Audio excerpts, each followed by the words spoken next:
کامیابی کا تناسب آٹے میں نمک کے برابر ہے۔ بالکل ایسا ہی۔ پھر ایک اور وجہ سے بھی ایسی شادیاں ناکام ہوتی ہیں۔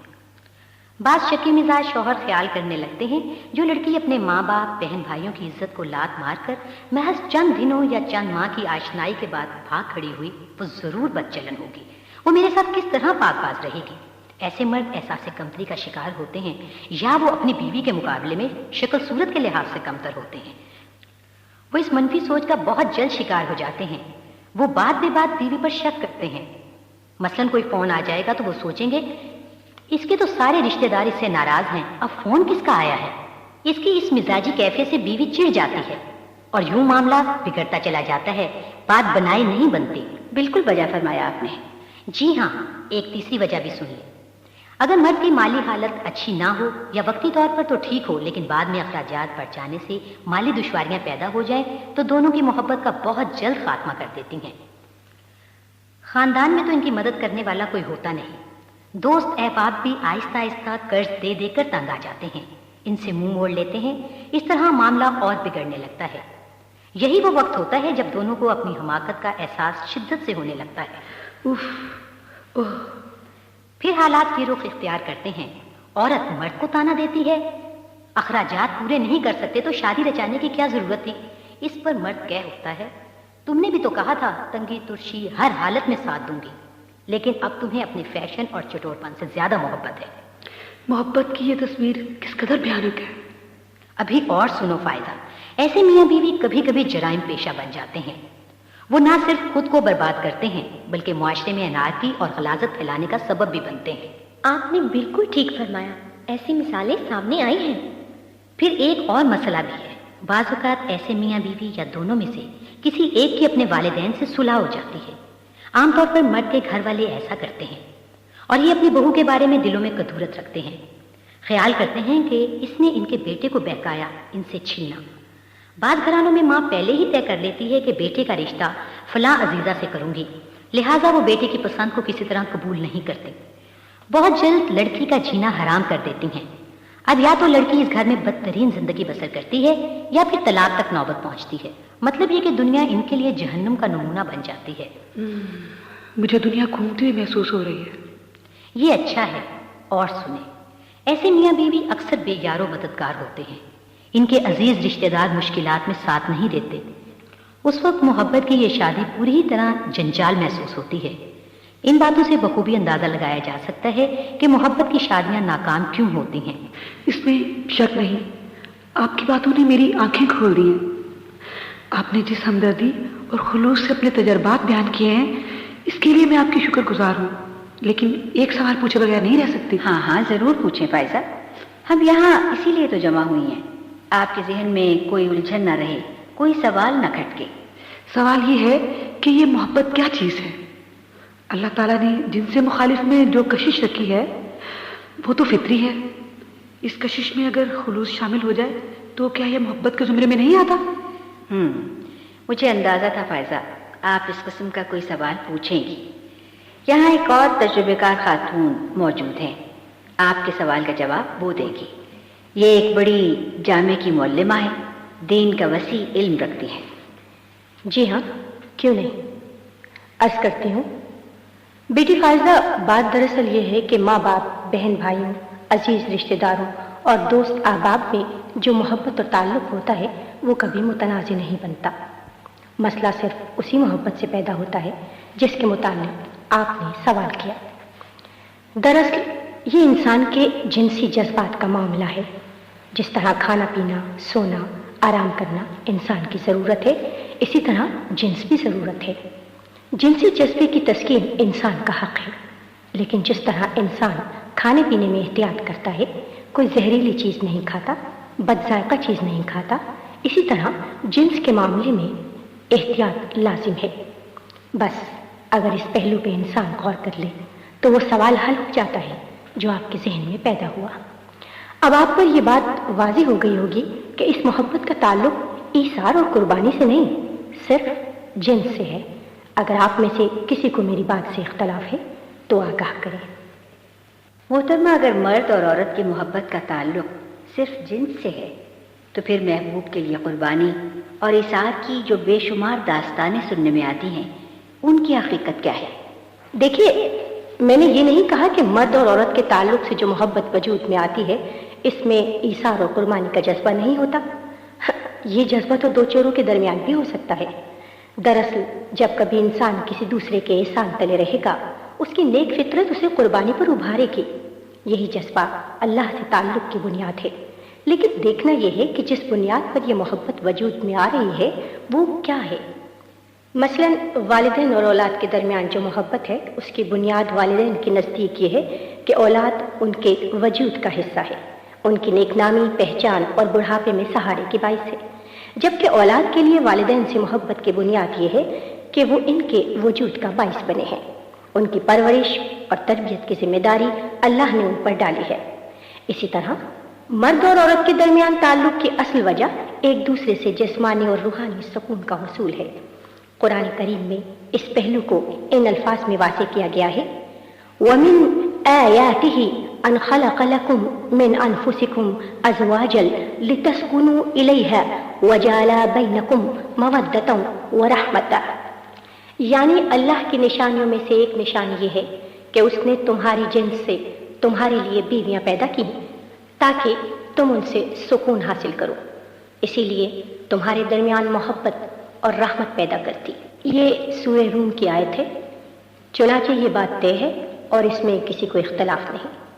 قرآن کی شہادت آ جانے کے بعد اختلاف ہونا بھی نہیں چاہیے کہ ہر مرد اور عورت کے درمیان تعلق و محبت کی اصل بنیاد جنس ہے، اور جنس کی تسکین کے لیے ایک مسلمان کو ان تمام حدود و قیود کا پابند ہونا چاہیے جو اللہ تعالیٰ نے اس کے لیے مقرر کی ہیں.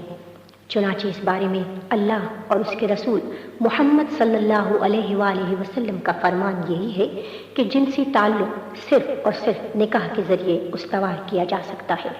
مرد اور عورت کے درمیان محبت بھی نکاح کی بات ہی ہوتی ہے، نہ کہ نکاح سے پہلے. بات اب بالکل واضح ہو گئی ہے، اور وہ یہ کہ محبت کا اظہار دراصل مرد اور عورت کا ایک دوسرے سے جنسی راحت حاصل کرنے کا خوبصورت اظہار ہے. اور یہ ایک ایسی حقیقت ہے جس کا اقرار مسلم ہی نہیں غیر مسلم بھی کرتے ہیں. اوہو، میں محسوس کر رہی ہوں صوبیہ صاحبہ اس موقع پر آپ کچھ پوچھنا چاہتی ہیں، تو ضرور پوچھیے.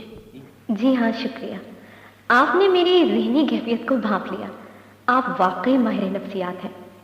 یہاں ذہن میں سوال ابھرتا ہے کہ اسلام ایک طرف تو یہ کہتا ہے کہ جنس کا جذبہ ایک حقیقی جذبہ ہے اور اس کے لیے اللہ تعالیٰ نے مرد اور عورت کے درمیان محبت کا دائرہ پیدا کیا. ساتھ ہی وہ کہتا ہے کہ اس جذبے کو نکاح کے بعد ہی پورا کیا جا سکتا ہے. سوال یہ ہے کہ اس سے پہلے کیا انسان نہیں ہوتا؟ اس کے دل میں جنسی جذبے کی تسکین کی خواہش نہیں ہوتی؟ جنسی مخالف کے لیے محبت پیدا نہیں ہوتی؟ صوبیہ صاحبہ کا سوال اہم ہے. اب میں دیکھ رہی ہوں کہ فائزہ کے چہرے پر بھی یہ سوال سن کر مسکراہٹ ابھری ہے. گویا ان کے ذہن میں بھی یہ سوال ابھرا تھا اور صوبیہ صاحبہ نے یہ سوال پوچھ کر گویا ان کے دل کی بات کہہ دی ہے. لہٰذا آپ سے درخواست ہے اس کے ذہن میں پیدا ہونے والی اس خلش کو دور کریں. یہاں مجھے ایک واقعہ یاد آ گیا. کیا بتاؤں اس بچی پر کیا قیامت گزر گئی تھی. لیکن پھر ایک شخص سامنے آیا، اس کا کردار مجھے آج تک یاد ہے. ایک وہ لڑکا تھا جو اس بچی کی زندگی میں چور راستے سے داخل ہو گیا. ایک وہ تھا جس نے سب کی موجودگی میں اسے اپنا لیا. میرا خیال ہے یہ بات آپ کی سمجھ میں نہیں آئے گی، میں تفصیل سے ہی سنا دوں. اس طرح ہماری بیٹی فائزہ اور زیادہ مطمئن ہو جائے گی. اپنی کہانی اس بچی نے مجھے خود سنائی. جب اس کے ساتھ وہ سانحہ پیش آیا تو دنیا اس کے لیے تاریک ہو گئی. اسے کچھ سجھائی نہ دیا. ان کے گھرانے میں پردے کا کوئی خیال نہیں رکھا جاتا تھا. جس عزیز رشتہ دار کا جی چاہتا منہ اٹھائے چلا آتا. وہ لڑکا تو پھر اس کے والد کے گہرے دوست کا بیٹا تھا. اس سے پردہ کون کرتا؟